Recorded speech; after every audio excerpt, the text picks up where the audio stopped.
Hey, welcome to DM Talk. I'm Henry Knight, and DM Talk, we talk about any subject about Dungeons and Dragons. Normally, I discuss three topics of my choosing per episode, but tonight we're going to go no holds barred, open forum. We're going to talk about anything. We're going to talk about you, me. We're going to talk about the world. We're going to talk about any subject matter in the D&D realm.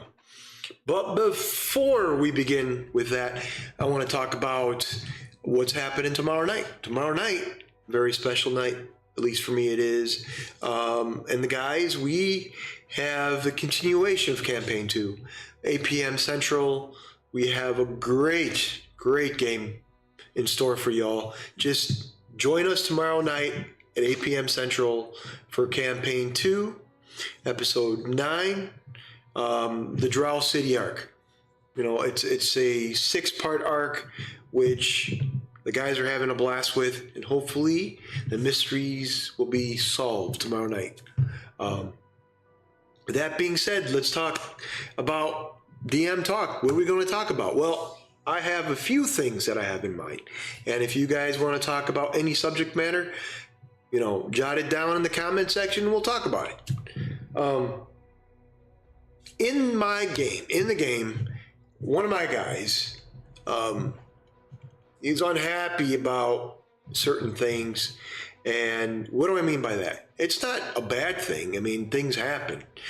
He's unhappy in where his character is going, not story-wise, just with him. And he wants to do something different. So we'll see what happens in the game.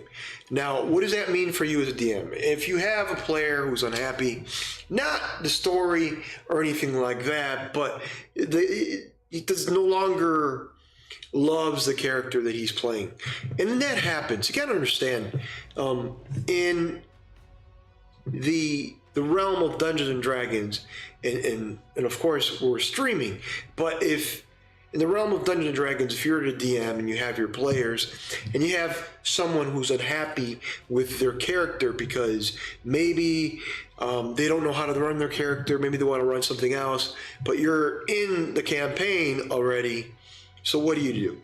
So you continue with the story arc and you have a chat with the player and you want a response.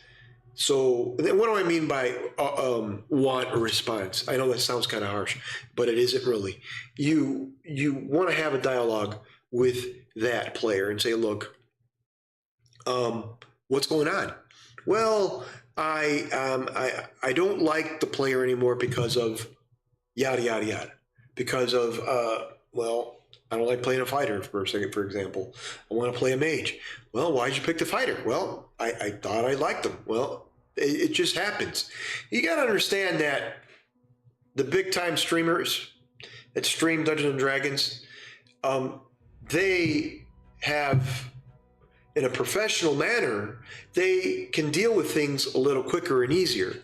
What does that mean for me in my group? Well, the thing is, the beauty about Dungeons and Dragons is you, as a DM, you discuss a situation, and we're all adults, and if there's an issue, you talk to him or her. But if you have a story and a player is confused, don't like playing his character, you can still talk to him. But you got to remember the difference between the streamers and a person who's not streaming, playing the game, for example. Well, the players can do what they want. They're going to say and do things that is not locked in behind a camera or a camera on them. Oh, I can't say this, I can't say that.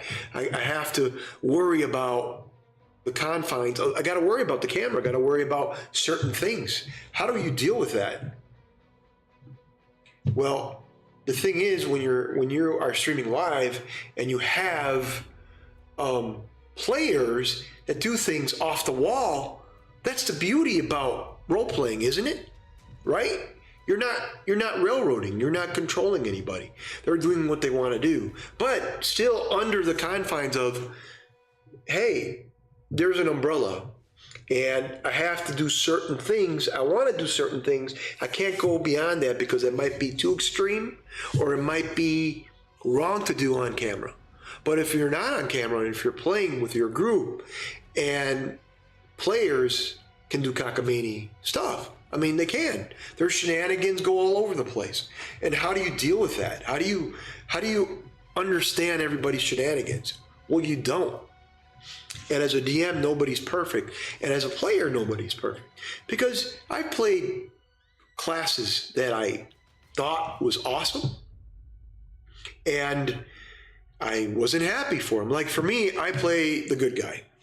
I always like, let me get some water, excuse me. I always like playing good guys. Lawful good. Lawful good is my character, is my alignment. I love playing good guys. I don't like playing, evil characters. Although I have once in my buddy's campaign, and let me tell you, it didn't go well for me because I just didn't like it, but I stood with it. Now, in the game that I'm running currently every other Saturday, there's going to be indifferences. There's players that are going to look out and they're going to say, Henry, there's certain things we don't like. Well, what? Well, maybe the challenge is too hard. Well, maybe there are certain aspects of the game that the difficulty is too high. Well, that's role-playing. That's Dungeons and Dragons. That's role-playing in general. The difficulty is just that. You have a setting, you have a scenario, and if you have extreme combat, you have 7+ players, what do you think's going to happen? You cannot have an easy scenario all the time. And a lot of players are going to be up in arms. I didn't do this. I didn't get past that creature. My attack wasn't as strong. What happened? My dice roll sucked tonight. Guys, it happens. That's role playing. That is gaming in general, and anybody is going to encounter that. The difference between streaming and non-streaming role-playing. For example, when you're non-streaming with your buddies, there's going to be, shenanigans. There's going to be arguments. When you have a camera, the arguments and stuff, in my table, any argument, we walk away from the table. But you can't really do that when you have a camera. So when we go on break, we talk about what the situation was. That's what I do. But when you have a game and you're not on camera, the players, if they don't like something, they're going to say it. Some are not. It all depends on what you do as a DM and how professional you deal with that. Whether you're behind a camera or not, you still have to treat your players with respect and dignity and say, look, maybe that wasn't right. Maybe you did things in the game that was a little too harsh. We should have talked about it. We're all human, man. We're all human. We make mistakes, and that's it. The problem is, and I say problem lightly, because when you have somebody who completely takes a scenario out of proportion and says, well, it was too easy. I'm sorry, it was too difficult. Well, what are you talking about difficult? You try to balance everything out as a DM. You have your challenge rating, you have the average level of your party. We know how all that goes. Everybody read the DM's guide. We know how that works. But you still, at every table, you're going to get someone or something. Somebody's going to be like, hey, Henry or whoever's DMing, hey, I don't like the difficulty test. Well, guess what? If you die, you die. That's just it. If you are a sourpuss about the difficulty level, then don't play the game. What do I mean by that? Well, if I'm playing and I get killed in the first 30 minutes and I don't have a backup character, that's my fault. That's my fault. I blame myself. I'm not going to blame the DM. Well, my attacks didn't work. Why? Well, because I didn't know the character. I wasn't ready with the character. I attacked head on. There is no harm in disengaging. There's no harm in running away. But if you attack a character head on,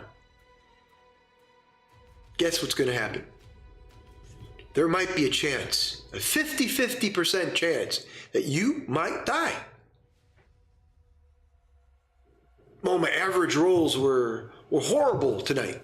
Well, if your rolls are horrible, then what makes you think that you're going to defeat this adversary? Oh, wait, it's just a game. If you're not playing your character and role-playing into your character, for example, the fighter. If you're a fighter, you know that's what you do. You're going to be in the front lines. But if you're rolling badly, you're going to take a step back and observe the situation. Oh man, this adversary is pretty tough. Or I want to do a range attack. Oh, I've been failing so badly. Man, I've had crappy nights. I've had shitty nights. I've had nights where I rolled 1 or 2.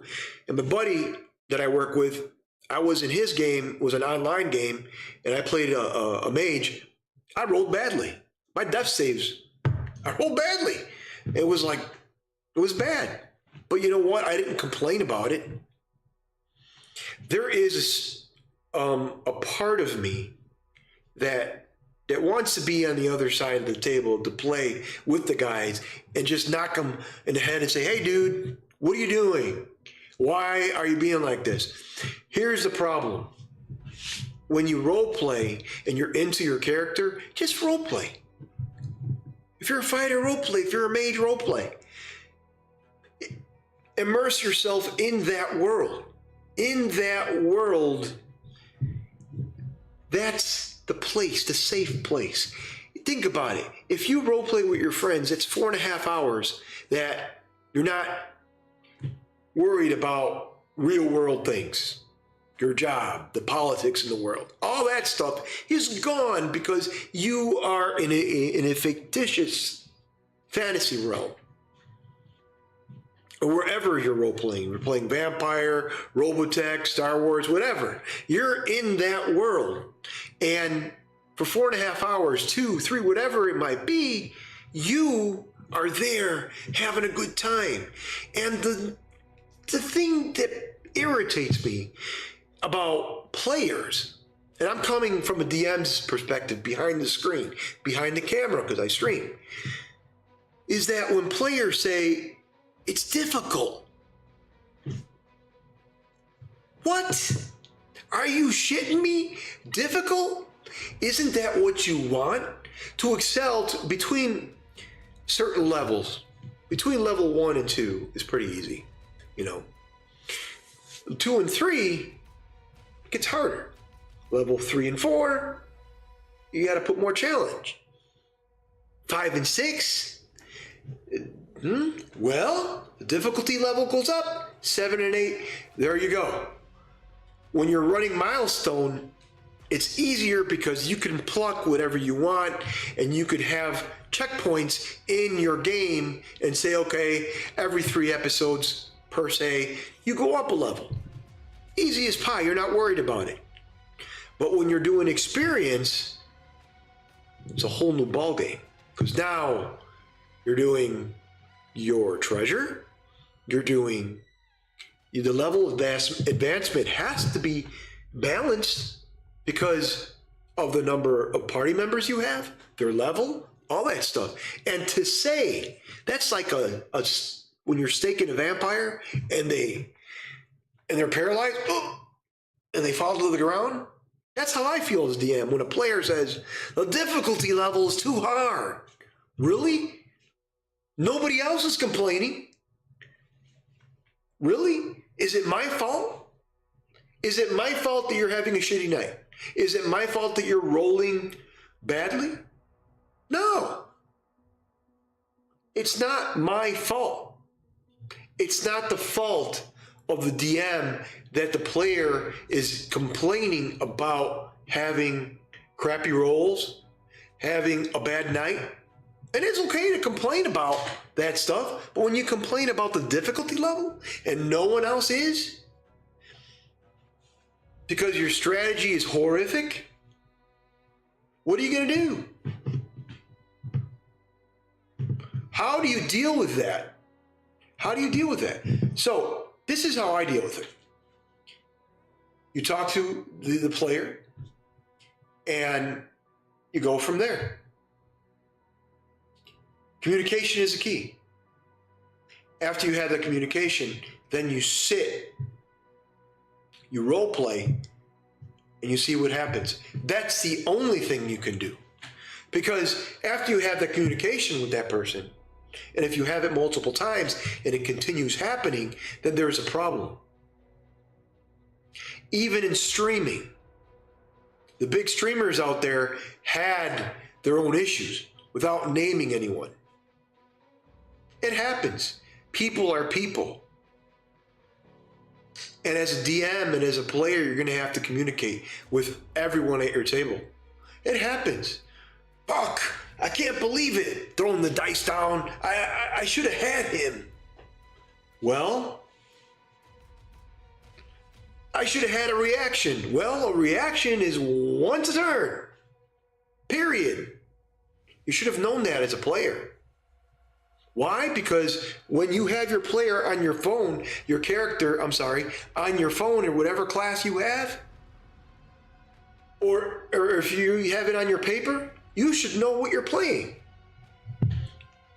You should know what your reaction is. You should know what your abilities are. You should know your spells. You should know all that stuff. It is not, and this is my opinion, it is not my responsibility to say, hey, do you know your character?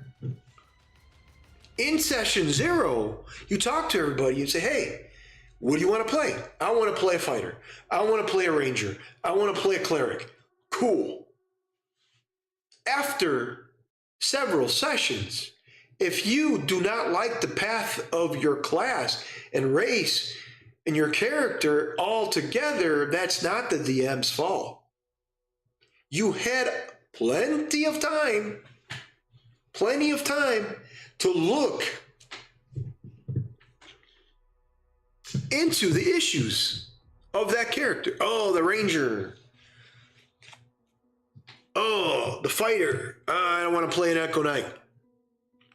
No, I don't want to play a Blood Hunter. Oh, I don't want to play. Then don't play the fighter class. Don't pick those subclasses. Oh, the water's too far. Let me bring this in a little bit. All right. Sorry. So, don't play those classes. Don't play those races if you're unhappy with it. If you do a session 0 with your players and you as a DM know that everyone's going to pick a fighter, a cleric, a paladin, a wizard, a sorcerer, whatever they are, whatever they pick, and you're set to go, okay, good. Through the campaign, if one of your players or 2 of your players, whatever it may be, if they're angry on how they're role playing and how the character's progressing, that is not the DM's fault. I will be here as a lawyer for any DM if a player says, no, bullshit, it is your fault, DM, because I can't deal with the difficulty level. I can't deal with this class anymore. Why can't you deal with the class? Because you don't know the class. That's why. You switch up all the time. And you don't know the class. That's the problem. When I play a character in my buddy's campaign, what do? I do research. Okay, I've never played a wizard before. Let's say I have, but let's say I've never played a wizard. Okay, I want to try him out. You read up. What spells does a wizard have? What cantrips? What can I do? How do I use my spell? All that stuff applies. Can I use a spell and a cantrip in conjunction with each other? Bonus action. All that stuff, it's under the umbrella of playing a character.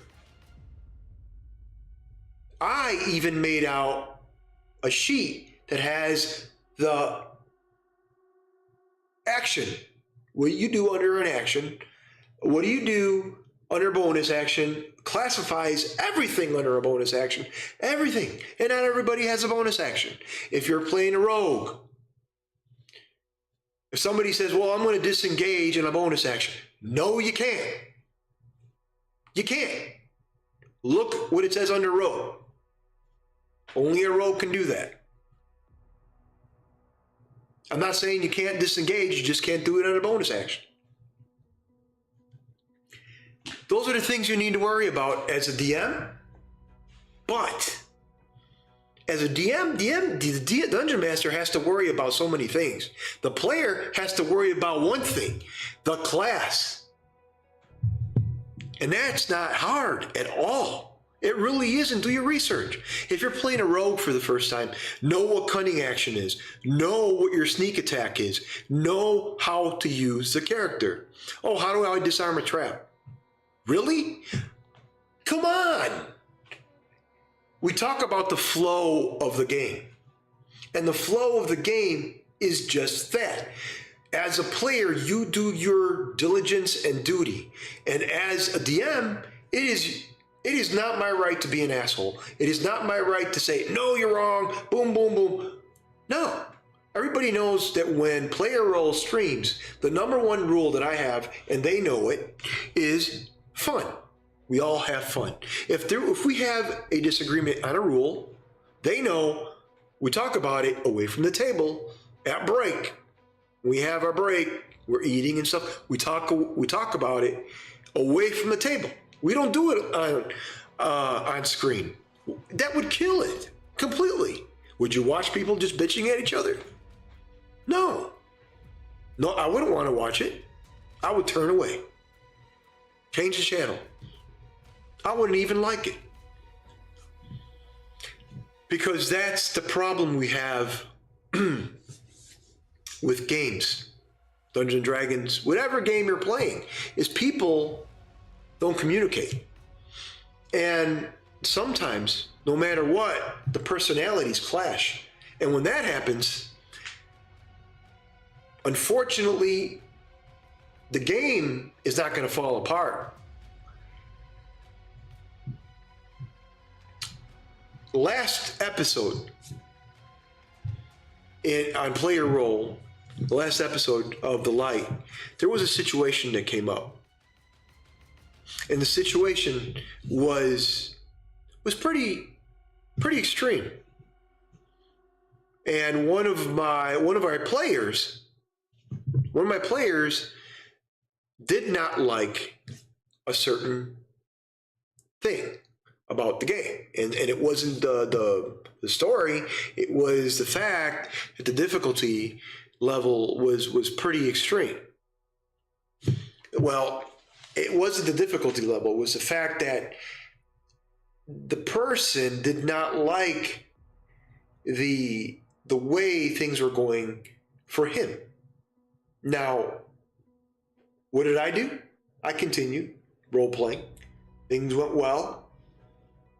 He started rolling badly. He started saying things that were pretty how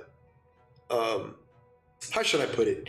He started saying like, oh man, this sucks.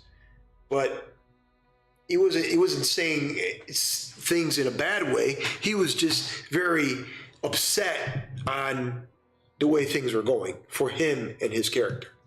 Now, sometimes in any game, things are going to happen. issues are going to happen. If I play a game and there is something that occurs and I'm rolling completely shitty, I'm not going to blame the DM. I'm not going to even blame. I'm not going to blame this, how the story is going. I'm just going to roll with the punches. That's the way it should be. But the problem is when you have a certain issue, and that issue, like difficulty, like I don't understand why this is happening. For example, if you get hit hard and your hit points drop from a 30 to a 10, for example, because you did something stupid, was it the fault of the DMs? No, it wasn't. And the player is shouting out saying, well, this is BS. Well, I continued on. And as the player went on shouting, I continued with the story. As a DM, you have to be professional about it. You're going to go ahead and roll with the punches. That's what I do. And even after that individual continued to complain about the difficulty level. The problem is, Dungeons and Dragons is, I know Baldur's Gate was out there. It was a video game. And that's great. But when you're doing the tabletop, when you're playing with other players, it is not a video game. Dungeons and Dragons is a situational game. It's role-playing. It's based on the situations, multiple situations. And as a player, you decipher the right, the wrong, or whatnot. Evil, good, whatever. But if you pick a class, let me just say a paladin. If you pick the paladin class, for example, I said fighter, let's talk about paladin. If I pick a paladin class and the paladin is disliked, or through the campaign you don't like the way you're playing the paladin, so now you want to do an oathbreaker when you told the DM that in the beginning of the game I wanted to pick a path for that character class that's good, but now you want to change into an oathbreaker. Fine, whatever. So you change into an oathbreaker, then you don't like the way that's going, you want to be back good. All right, so that's what I mean. Guys, as a DM, you deal with the story, your NPCs, the players, the rules, the situation. I just said role-playing is situational. So when you have one or two people that are upset about the class that they're playing because of the difficulty of the monsters that are being thrown at you, that's kind of shitty. It really is. And let me tell you why. Because it is not my job to say, hey, hold on, everyone. There's one person or two people in the game, in the party, that's upset that the difficulty level is too high. Hang on. Let me give you a smaller creature, one that you all could handle, and maybe you stay at that same level for 30 episodes in the story. You see what I mean? It doesn't work that way. In my game, in my stories, if there is a situation that you deal with, let's say a monster, and we're doing experience, and everything has consequences, where you're playing good or bad, whatever you do, there's consequences, because I always reflect it as real life. Granted, it is fantasy, but if you go into a bar, for example, or a tavern, and you go in there and you hack and slash people, and you were playing good, and and you were playing this good paladin, and you go into, without reason, going into a tavern hack and slashing, that to me is a problem. That to me is you're just being a dick. Period. You are. Because you just killed everyone, and that's not fun. How is that fun? How is that fun in a game? It's not fun to the other players because now they get pissed at that player, and they're like, "What? Why the fuck did you do that? Why?" Oh, I know why. Because I felt that it was great. I felt that it relieved a lot of tension. Really? Well, your character is lawful good. How? I'm not going to play by alignment. You see what I mean? The player is just being a complete asshole. That's what it is. And you don't do that. You don't change things midstream. You don't do that. The important aspect, the thing to remember when you're playing a class is if you don't like it in the game, text the DM, call the DM, talk to him and say, look, can we discuss a character change, a class change? I don't like the way this arc is going. Communication is the key. You don't ever want to have a major disagreement with somebody, and whether you're streaming behind a camera or not with a bunch of friends playing around the table, that DM and the players respect works both ways. I have to give respect to them, and they give respect to me. You don't ever want to disrespect the DM or the DM disrespecting his players. You don't ever want to do that, his or her players, because if you do, then there's a problem. Now, why did I want to land on this topic? Well, because I wanted to ask everyone's opinion of what would you do if this situation arises in your campaign, or as a DM, what would you do?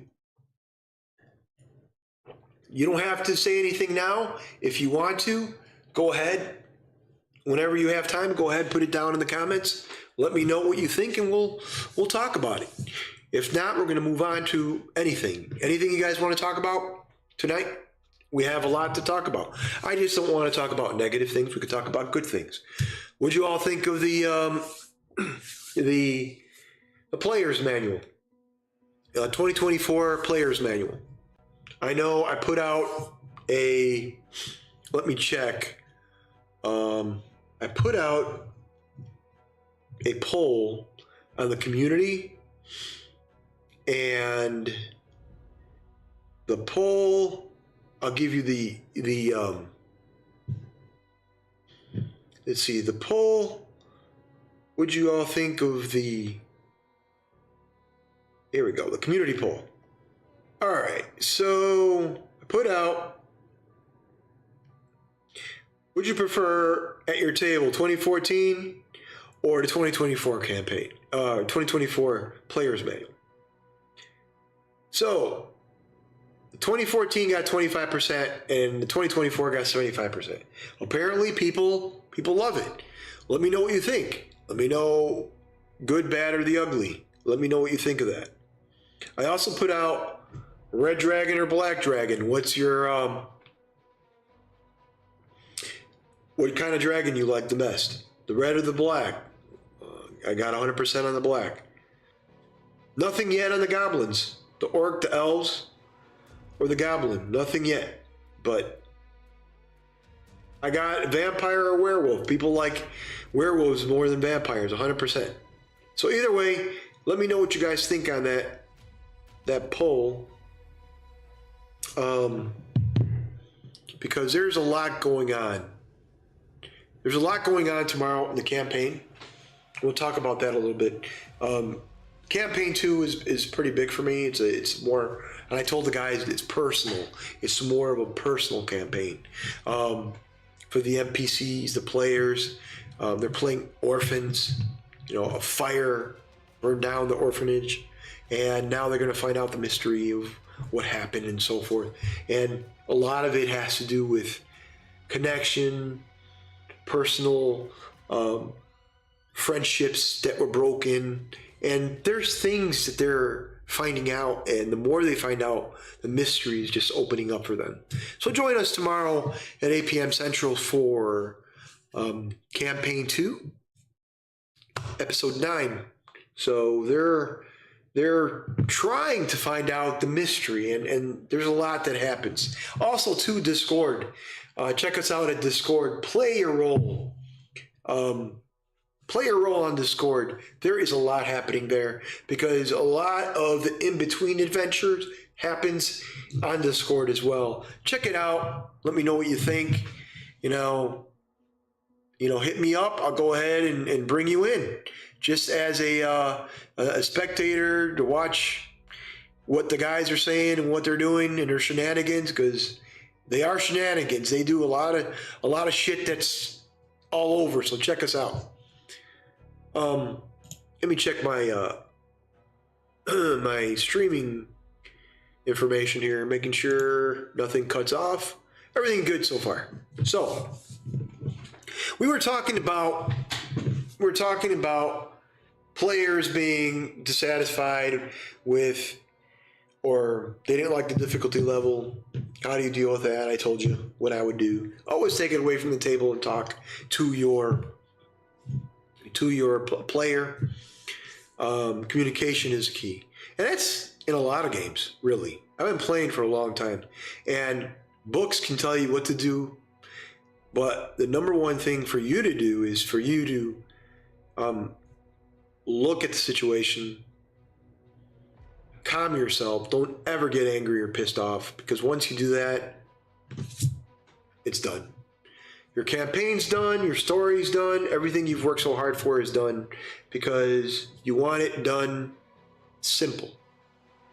Walk away from the table and talk to that person or persons in your campaign or story. That is the best way to handle it. Now, there's a lot of topics I want to talk about. Since no one's saying anything, I want to go ahead and continue on. What do you all think about movies that are based on role-playing games? Or, I'm sorry, role-playing games, and then movies are basing their stuff off of role-playing games. So for example, they had the Dungeons & Dragons movie. I know it was successful. I know that there was things in the movie that were a little corny, but things in the movie that were great. It really brought a lot of new gamers, a lot of new people to Dungeons & Dragons, and that's great. Now, do you think that movies will open up a new avenue? I know I just said that, but do you think personally it'll open up a new avenue to new players, new people to come in and on the fun that we're having? Personally, in my opinion, I think it does bring people to the game. I think there's a young generation out there that love games like this. And Dungeons & Dragons, role-playing in general, is very therapeutic, because you're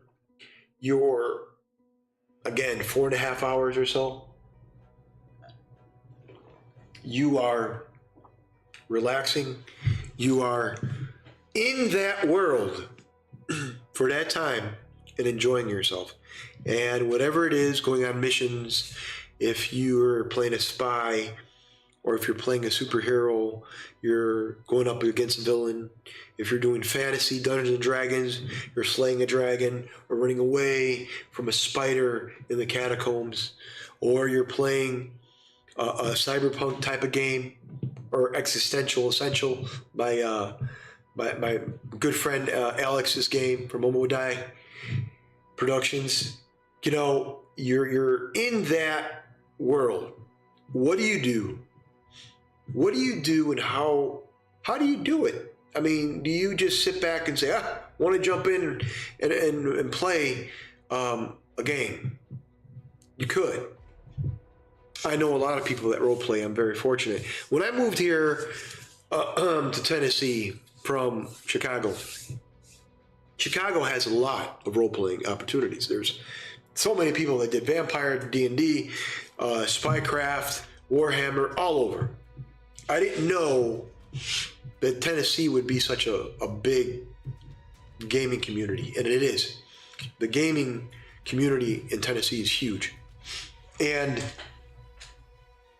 let me tell you, it is a lot of fun, and I wouldn't change it for the world, because role playing to me is more than just fun. It's people around the table you get to know. Whether you're at a table you don't know anyone, you'll know once you role play, and if you're role playing with 5 or 6 people, you're by the end of the night or within the first hour, you'll be chit chatting at break, whatever. You'll be chit chatting away. You will have friends forever. That's the way it's always been for me, and I'm very fortunate, and I'm glad for that. And role playing has that community, has that connection that no other game does. Yeah, there's sports out there. You could play football, basketball, baseball. Yes, you have the same connection. Yes, indeed. But there's something a little different with role playing. Role playing, you sit and you are immersing yourself in a fictitious world and enjoying it with people around your table. It's great because, excuse me, it's great because the number one thing about role playing is that you could be the knight, be the one behind the wheel, the getaway car. There was a bank robbery that you foil. You could be the one that's flying in the air like Superman. You could be the one that's the hero or the villain in the backdrop. That's role playing. And yeah, the dice tell the story. Because all in all, you have that, well, I'm going to go ahead and run.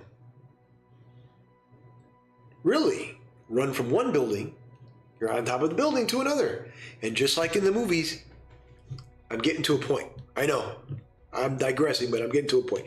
You jump from one building to another, you roll the dice, you miss, you fall. That's the beauty of role-playing. You're doing all these actions, doing everything that you can, and you fall. You hurt yourself, and you could die. But you could. The fun thing is you could roll up another character. Now, how does the movies come in? There was plenty of movies that are based on fantasy. The Dungeons and Dragons movie was great, but there was a lot of things in that movie that we saw.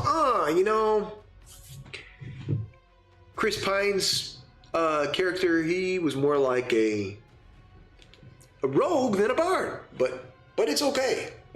It was a movie. They wrote it for the audience, and they needed a little comedy, a little bit of bardish, roguish type of thing, which was cool. Now, other movies.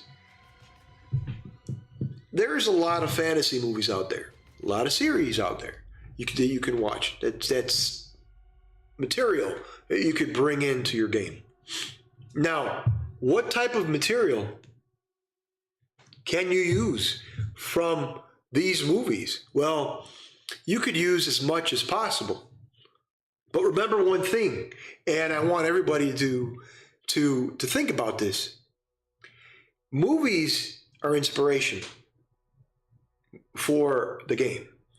If you have an idea, for example, if you have an idea and you want to bring in a little bit of sci-fi in your fantasy world, watch sci-fi movies, watch a ton of them, and you could get some idea on what to bring in your world without using anybody's content. Come up with your own original idea and go from there. But when you do that, it intensifies the game even more. Because once you're like, oh man, I want to make this game like that movie, like that particular movie. I want to use the Dungeons and Dragons movie, for example, and continue that story in my game. Man, that's great.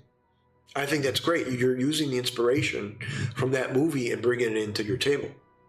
I think the main thing that you have to realize and understand that hey, you're doing the sequel. You're doing it. You're taking somebody's creation. You're saying, you know what, this story, I'm going to continue it in my world. That's great. I applaud you for that. I think that's awesome. Now, I think a lot of Hollywood movies that are fantasy, the reason why most of them fail is because they don't get it. And let me tell you why. What I mean by that, in a story, a book, when you role play with your table, the people at your table, you have more time to build the story. And you can say, well, film in 2 hours, you can't do this. Well, it's difficult to bring everything in 2 hours. It's difficult to smash everything in 2 hours. And when you watch a film, you're going to get bored out of your mind if you remember the D&D game that we had that night. It's going to be a movie. Well, it took them 4.5 hours. Oh, well, I want to put what I said in a... How do you feel about using AI to create world and narrative? AI, wow. Yeah, that's a great question. AI is huge. AI is a big narrative right now. It's huge. People use it. Now, you can use your story. And as far as writing, personally, I don't use AI for writing at all. Writing is the number one thing. I think that when you write an original story, use your brain, you can do it. Now, there's tools out there that you can use to give you plot points or ideas, but it's okay to do that. Just like I just said in movies. You look at movies for inspiration. You can do that. And understand that when you write a film or when you write a story in a game, you could bring that inspiration at your table. AI, for example, like you notice, I don't have any art. In season 1, I had art. I had the art from Dan. He's a wonderful artist. I am a big art guy. I love art.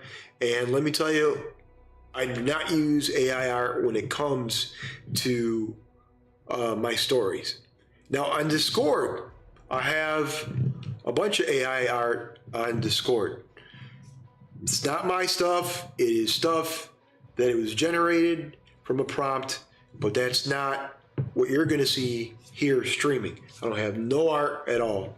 The art that you see are the ones that I used from Fiverr. Fiverr is who I hired, a gentleman who does the artwork for me. His name is Dan, and he's great. But how do I feel about using AI to create a world and narrative? Well, I'll tell you what. I feel this. If there's people that are for it, who am I to say you're wrong?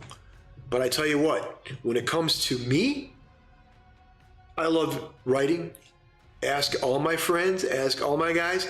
That's all I do. I love writing, and it's my thing.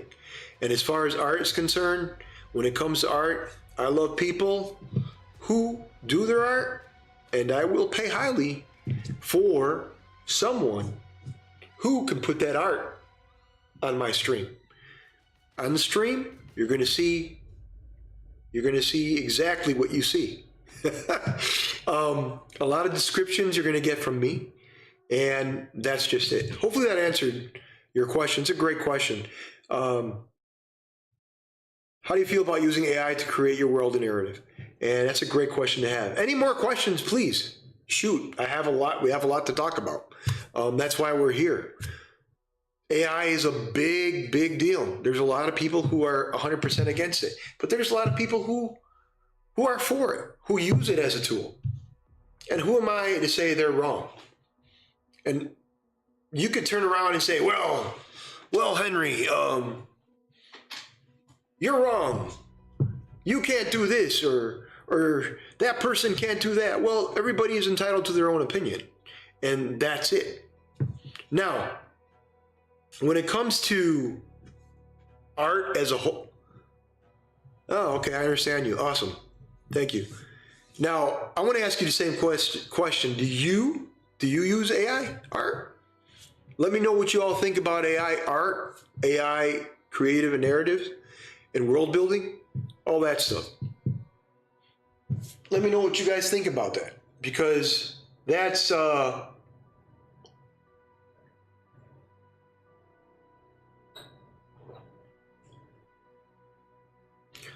one gentleman said, are there any tools you recommend using making dynamic cultures in your setting?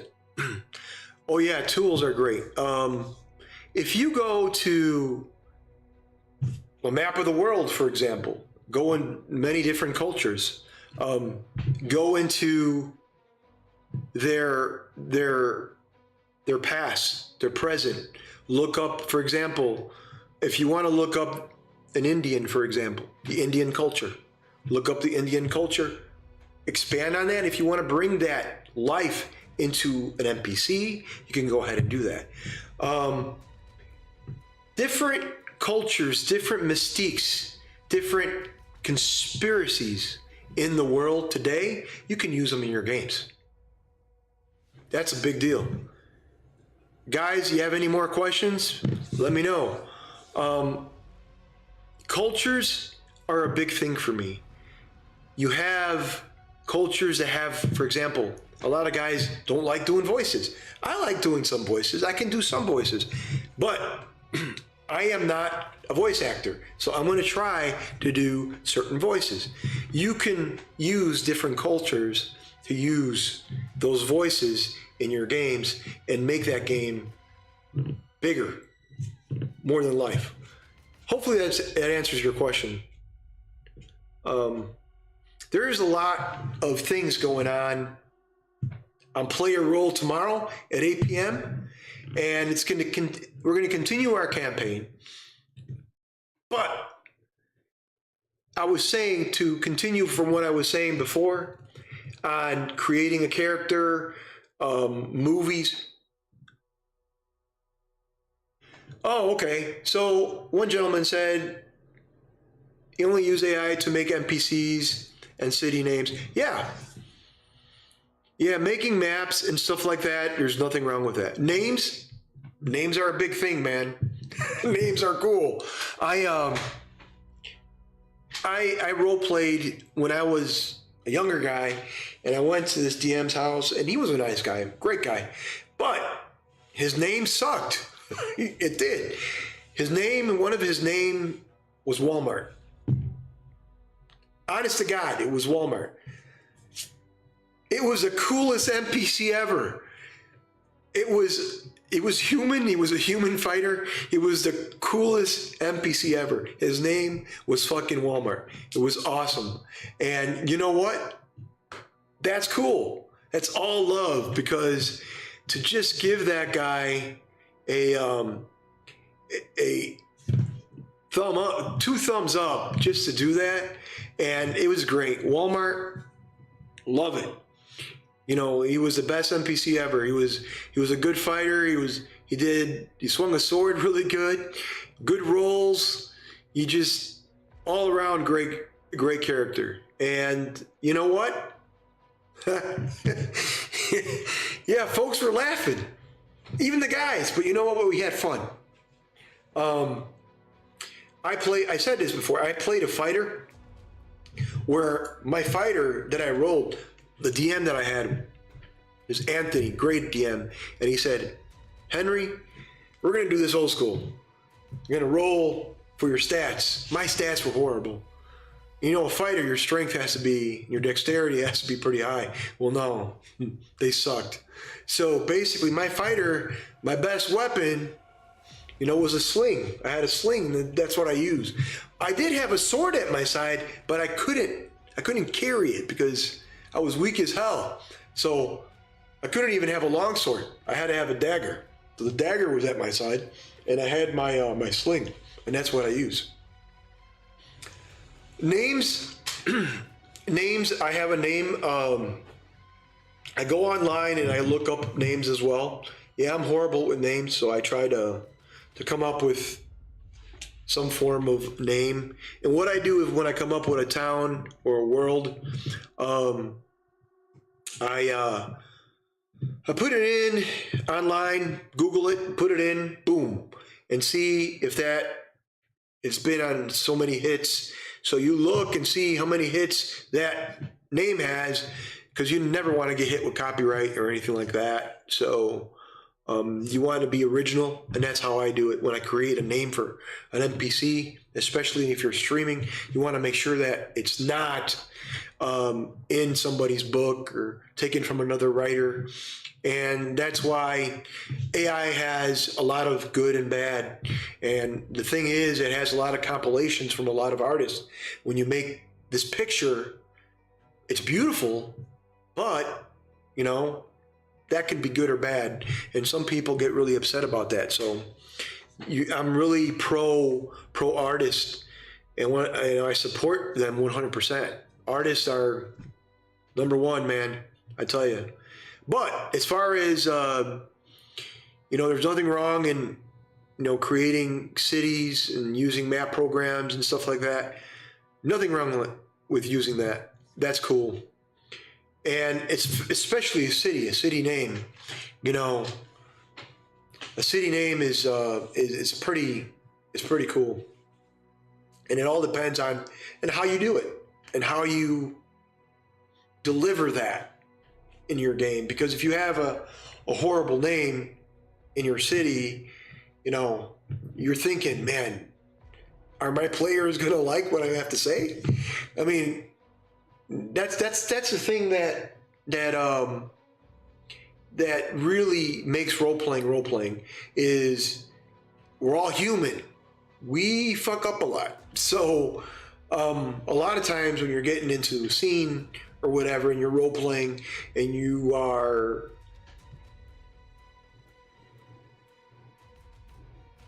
Spelljammer's cool. Yeah. So you DM for a small group of 6 people. Wow. Six is cool, man. I averaged 9. I have 9 players. I'm down 7. 2, unfortunately, because of their time and work and so forth, they couldn't continue. But hopefully, I'm my own biggest critic. Yep. I am too. Yes, sir. Yeah, I'm a big critic as well on myself. So yeah, DMing for 6 people, man. So let me ask you a question. So how do you deal with issues? Let's say you have problems with misunderstanding or a player doesn't like what they're doing class-wise, they don't like their class. How do you deal with that? Do you talk to them out of the table, away from the table, or do you just say, hey man, we'll deal with it later?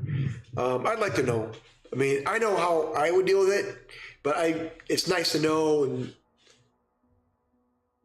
oh yeah. I do have a big group.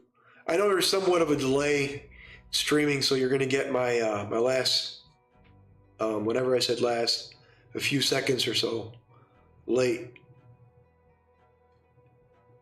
Yeah, I do have a big group, but I love them all. They're great guys. Big shout out to Eddie and Jean. Great guys. I wish I had them 100%. And Brandon as well. You know, three really good players. They, you know, they had to do their life. You know, they got work. They got things at home they have to do, and there's nothing wrong with that. It's 100%. Hopefully, I'll get them back next season or whenever. We'll see. The main thing that I want to accomplish tonight is not only getting to know you guys. I want you guys to get to know me a little bit more. I know I did season 1. Season 1 was my beginning. Season 1 was a beginning story arc and players and so forth. But hopefully, season 2 you're getting to know me better and so forth. We have session zeros where we all go over stuff and mock battles. No problem as long as game breaking, you know, I set aside. Oh, okay. All right. Thank you for that. I appreciate it. Thank you. That's a great answer. Yeah, you know what? Game breaking is a big deal. Game breaking is a big deal. Session 0 is also important, guys. Session 0 is a core to your campaign. Your story can be awesome, the biggest story ever, but if you don't have a good session 0 and you don't tell the players what they expect and you expect out of them, then that story will collapse.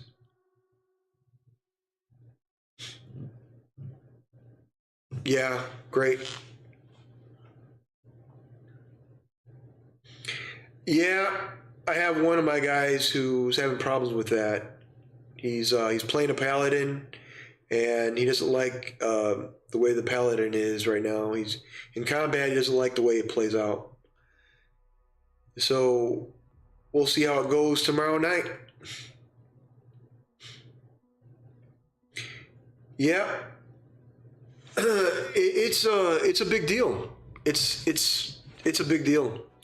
Combat changes everything, because if you're playing a ranger and you're used to, one of my guys, he plays a ranger last season. He loves mages, but he loves mages. He loves spells and all that other stuff.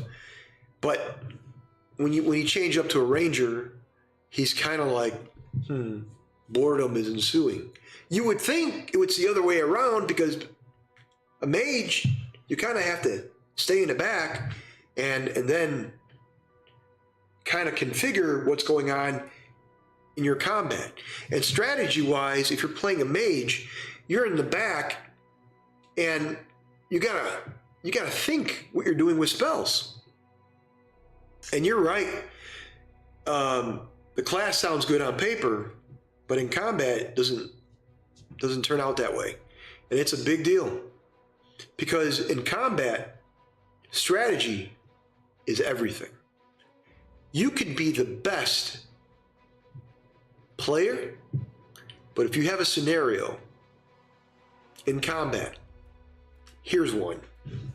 A dragon in the middle, a red dragon in the middle of the map, and you have the players, let's go north, west, east, south, okay? The players are in the east, right? The red dragon's in the middle. Mock battles are great for new players. Yeah, I agree with that. So I was saying the red dragon's in the middle. You have your group It's in the east. What do you do? How do you deal with that dragon? You know, by the book, if you're a player, you're using player knowledge. In your head, you've played enough, you know the dragon has legendary actions, resistance, you know the dragon flies, you know it flaps its wing, has breath, and a red dragon has fire. So you know getting close up is not going to work. So if you have a group of a party that just tries to surround the dragon, is that good strategy? No. Maybe. Because it can flap its wings, it can take flight. An arc of fire can take out a party. You have to be smart in your strategy. So when you're playing any class and you're in combat, maybe running into the enemy is the wrong thing to do. I said before, and I say it again, there's nothing wrong with disengaging. Nothing wrong to say, you know what? Maybe I'm running. There's nothing wrong with that. Play the smart way, not the wrong way. What do I mean by that? The wrong way is, I'm just going to go into combat and not give a shit about my character. That's the wrong way. When I play, I care about my character. I don't want him to die. So if I know it's a scenario where you have to fight this dragon and there's no way out, it's an arena setting, and this dragon's in the middle and there's no way out, then what you do is you span out, right? Yeah. The group, keep your party together, right? You don't want him to blow breath of fire and kill a multitude of you. But if you're spread out, you have your range, you have your mages, take them out in different directions.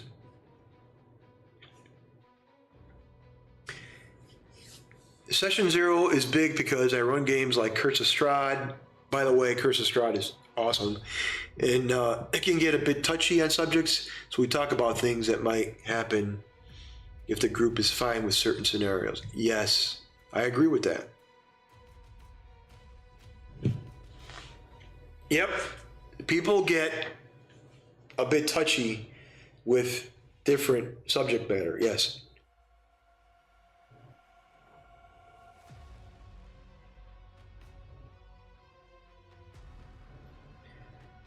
A spotlight stealer. That's sort of what I'm dealing with now.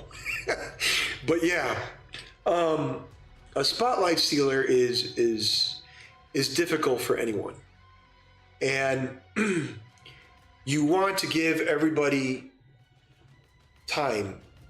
You know, you have 7 people, 8 people, 9 people, whatever. Player 1 goes, player 2 is a spotlight stealer. Player 1 goes, you give them, 2 minutes, 3 minutes of role playing, whatever it is. Then next player goes, give him the same time. How do I deal with that? Yes, I do. Yes, I do have one. It happens. I'm telling you, it happens. How do you deal with that? So you just role play it, and through the NPC, and I do this, it's difficult, but through the NPC, you communicate with that player, role play it, and somehow, some way, you have that player back off. And sometimes it doesn't work out.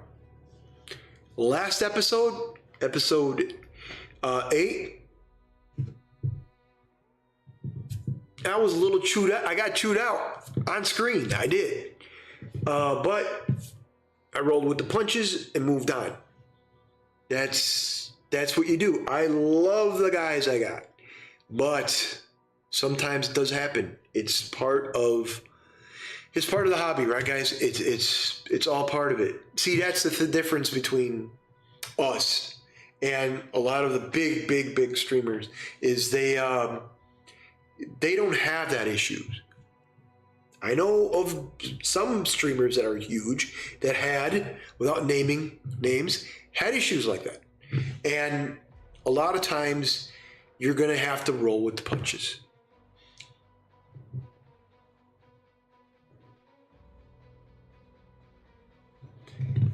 Yes, stubborn is stubborn is difficult. Yeah, yeah. The NPC is the best way to do it. You're doing the right thing, man.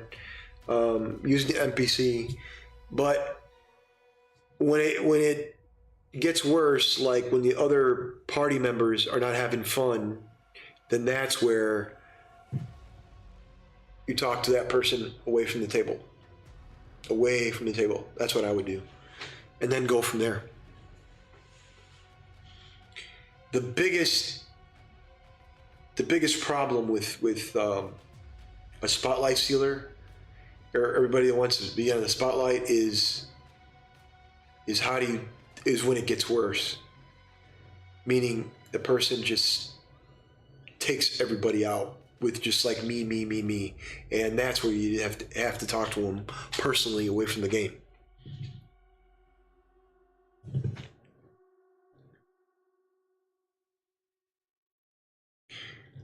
All right, you love the participation he gives and the energy. Yeah. Yeah, you don't want to stop the energy, but I want to share the game with the other players. Yeah. Yeah. And there's nothing wrong with that. The energy is great, but you want to share it with the other players. That's what you do.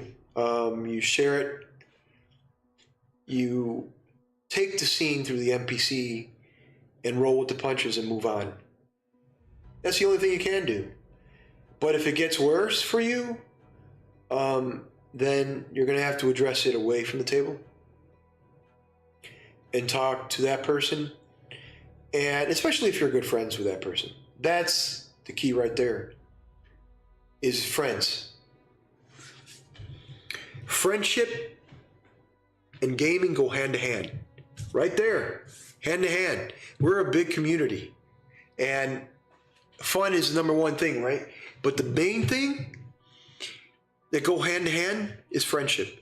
Friendship. And you don't want to lose someone as your friend because of indifferences in a game. So what you want to do is discuss it away from the table if it gets worse. Spotlight stealing can get out of hand. And there's nothing wrong with a little spotlight stealing, a little bit, in little spurts here and there. But when it gets to, never mind, I will do it. I want to be the hero. I want to be this. I want to be that. And everybody else starts feeling isolated. I want to be the one to charge in the enemy. I want to be the one to do this. That's where it gets bad. That's where it starts crumbling down. So what you need to do is find a way through the game. This is what I would do first, just like you did. Use an NPC. Try to manipulate is a bad term. Just try to role play a scenario where the person will understand. You follow me? If that doesn't work, and if it gets worse and the other players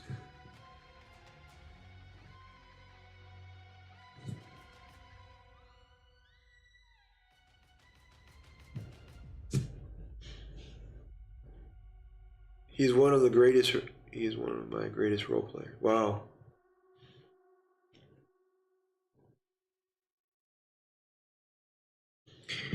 Well, one of the things, wow.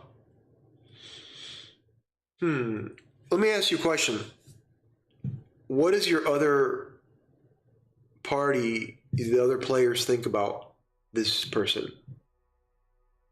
Are they, oh, okay. What is your other players think about this person? Do they like him? Do they think that he's overbearing? Is it getting pretty bad, negative?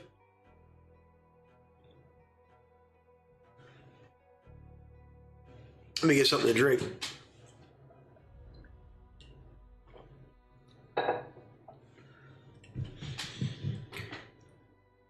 The main thing that if it gets negative, you want to not be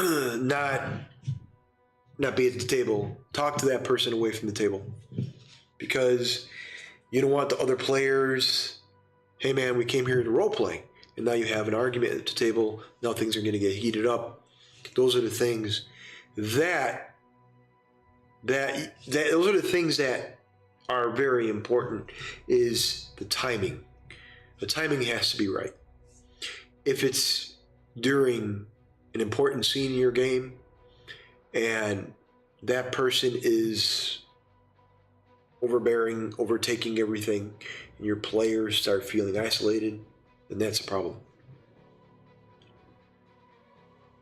A party is nice to speak up. I feel like I'm alienating him. Why don't you say nothing? But I can't see it. Oh, okay. Well, so you see it on their faces. So the best course of action to take is to talk to that person. Now, it depends on how long you've been playing and how long you guys have been doing this campaign. And if it's been a long time, then if it's on, let's say, episode 30 or 40 or maybe 15 or whatever, if that person is continuing doing those things, then stop and talk to him and say, look, I get you want to role play, and your role playing is great, man. It's cool. I feel you. I understand this. But give other people a chance to role play. That's all I'm saying. Man, I don't want you to go anywhere. I want you in my party. You're great. But it's the but. I know you don't want to ever say that to anybody. But in your head, think but. Just don't say it. Say, you're great role player. I want you to understand this. The others just want a little more time.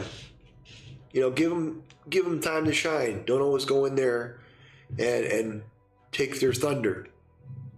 Be cordial and be understanding and be nice. Be all that. But tell them the truth. Tell him the truth. Say, hey, look, you're stealing their thunder. Tone it down a bit. That's all I'm saying.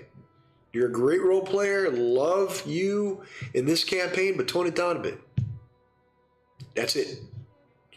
And if that person is nice and understanding, he will. And it won't be any problem. So we'll see how it goes, right? And hopefully it works out for you. Any other questions tonight you all have? Role-playing in general is what we're talking about. There's a lot to do, a lot to say.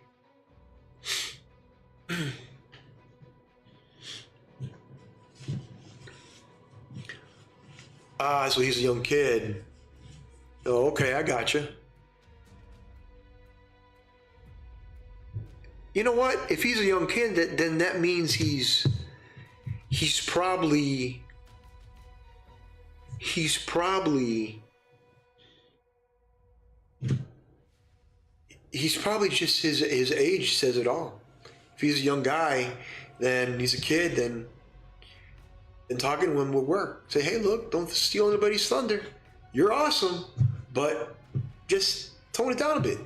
See how that works out for you. Yeah.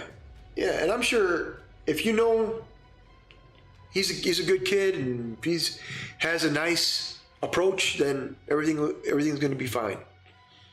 Sometimes adults are a lot worse to deal with than kids. Kids will understand a lot more than adults. Adults will be like, no, what do you mean? Where a kid would be like, yeah, I get it. I'm sorry. I just want to play. I love role playing. Where an adult might be, really? Why are you bothered? What I get bothered? Why do I have to get bothered by this? Why did you have to bring this up? There's adults like that. Trust me. I know plenty. And in role playing, again, just remember we're a community of gamers. We love this hobby. Hey, 2020 is 20. Hey, 20 is a young guy. He'll probably understand. He'll be all right. I'm talking adults like in their 40s and 50s. I mean, I'm talking about the stubborn guys.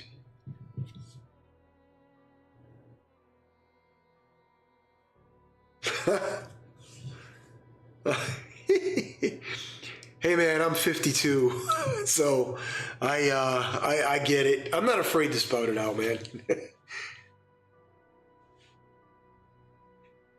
I'm sure that I'm sure that the kid will understand. Yeah, role playing is great, and the only way to make it flow is to make sure that your players are in the same page, um, that they know their characters, their classes, and so forth, and know somewhat of the rules. They don't have to know everything. That's where the DM says, okay, here's your reaction, here's your attack, yada yada yada. All that should be done in session 0. Once you, like you said so eloquently, when you continue on in your game, everything should be smooth. And there's going to be nights that they're not. It's all role play. And the only way to deal with that situation is to roll with the punches. Talk about it later away from the table. That's perfect. Now, let's continue on. The main aspect of a party, the core of a party, would be what? Balance, you would think, right? You would think you have your fighters, you have your paladin, you have your ranger, you have your cleric, druid, magic, wizard, sorcerer, you have your mix. But what if you're missing rogue? The first half of the campaign, episodes 1 and 2, no, 1, 2, and 3, they didn't have a rogue. They came into some traps, and it was bad.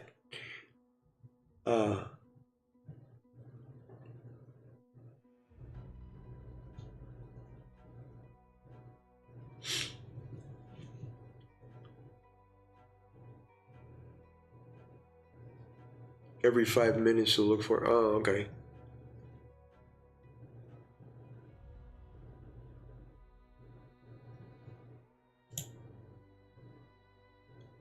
Okay. All right. You say, oh, you mean my cousin that plays and hijacks my game every time I do a one shot with his crazy old school poking around, 10 footballs, stopping the party every 5 minutes to look for a trap. Yeah. Yeah, that's that's what happened. I was saying that the first 3 episodes didn't have a rogue, and they ran into problems. Now, your party has to be complete. You have your mage, your rogue, you have your fighter, paladin, cleric, druid. Now, not everybody is going to pick all the magic, but there's fighter has magic, ranger has magic. There's classes that have that, and subclasses that will help with that. But if you are with a party that's unbalanced, there's going to be a problem, especially when you don't have a rogue. You don't have a rogue, there's an issue. And then, of course, folks are like, oh, I need a ranger for the nature checks, the nature rolls. Well, that could be it.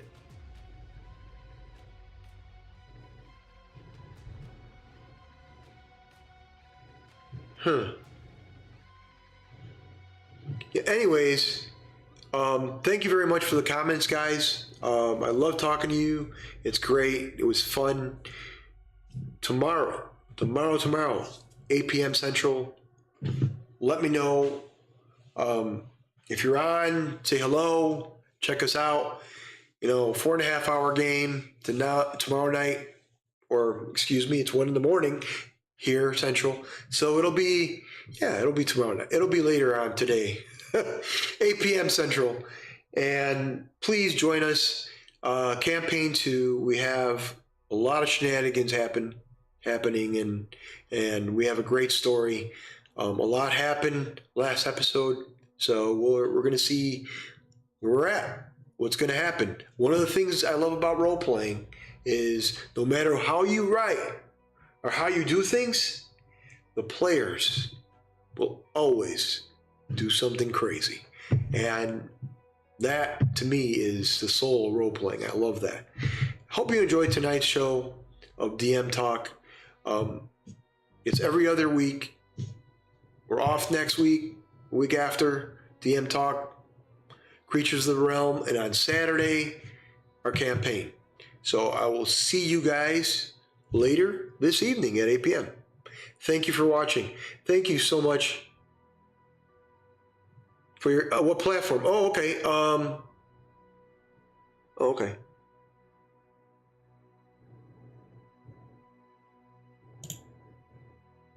Good night. Good night.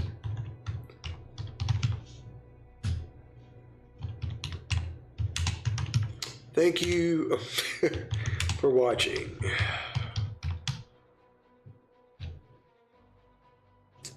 We're on Discord too, guys. I want to put it out. Look for Playerole on Discord. Check us out on Playerole on Discord. I'll hit you up with an invite there. Or I'll put it up here, the link. Let me get it up really quick. I'm not going to sign off yet. Let me get that up. Stand by. Stay with me just a few more moments.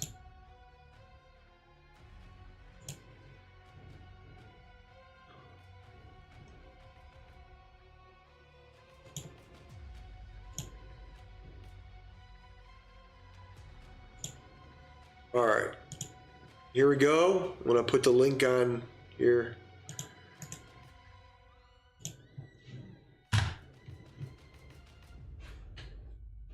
That's a link. Hit it up. Hopefully, I'll see you there. We have a lot of good chats on there. You could read and see what's going on with the story and so forth, because every time we stream, in between, we have adventures that's in between the main story. So check it out. Oh, I see. Thank you. Thank you. Awesome.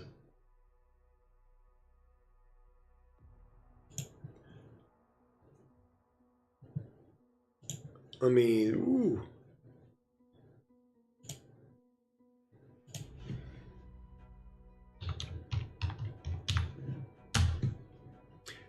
Welcome, welcome. Thank you.